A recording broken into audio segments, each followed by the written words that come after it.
रामधारी गुप्ता खंड डिक्टेशन शुरू होगी 5 सेकंड बाद।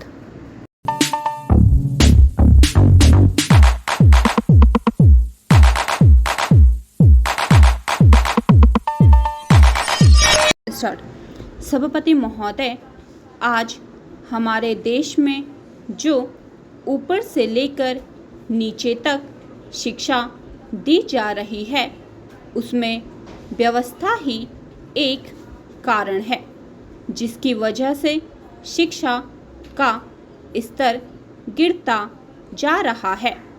मेरा अपना विचार है कि जो शिक्षा प्रणाली है और जिस रूप में शिक्षा दी जा रही है, वही अनुशासनहीनता का भी कारण है।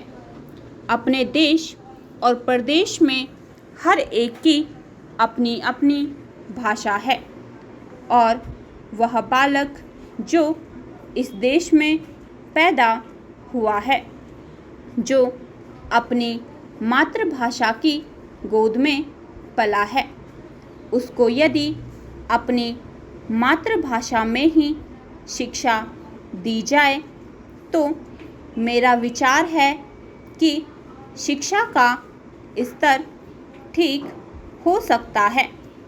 जो सबसे बड़ी भूल और कमी सरकार के द्वारा दी जाने वाली शिक्षा के संबंध में हो रही है, वह यह है कि बालक को मातृभाषा में शिक्षा ना देकर उसको उस भाषा में शिक्षा देने की व्यवस्था की गई है, जो हमारे देश या प्रदेश की भाषा कभी रही ही नहीं। मेरा अभिप्राय विदेशी भाषा अंग्रेजी से है।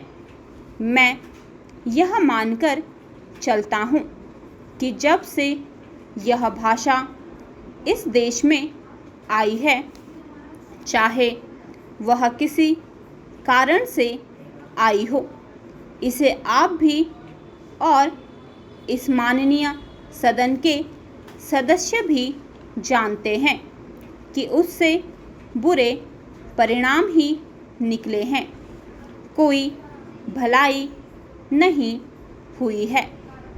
इस देश को जो हानि हुई है, वह किसी से छिपी नहीं है। हम देख रहे हैं कि हमारे यहाँ जितना फैशन बढ़ रहा है और जितनी वेशभूषा बिगड़ रही है, वह सब अंग्रेजी भाषा के ही कारण है।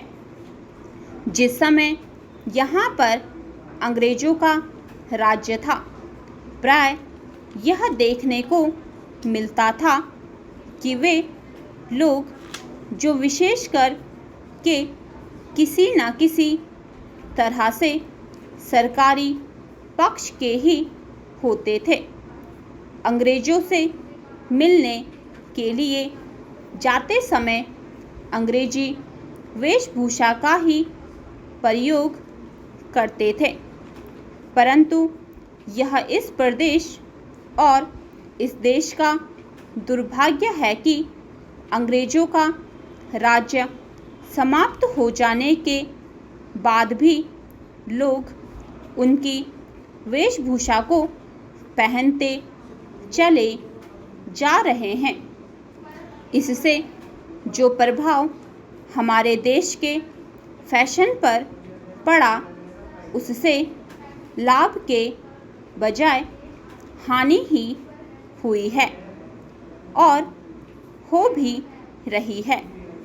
मेरा ऐसा विचार है कि अंग्रेजी वेशभूषा से इस देश को बहुत हानि हुई है।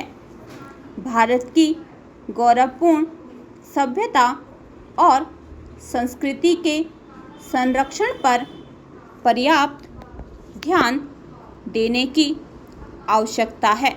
स्टॉप।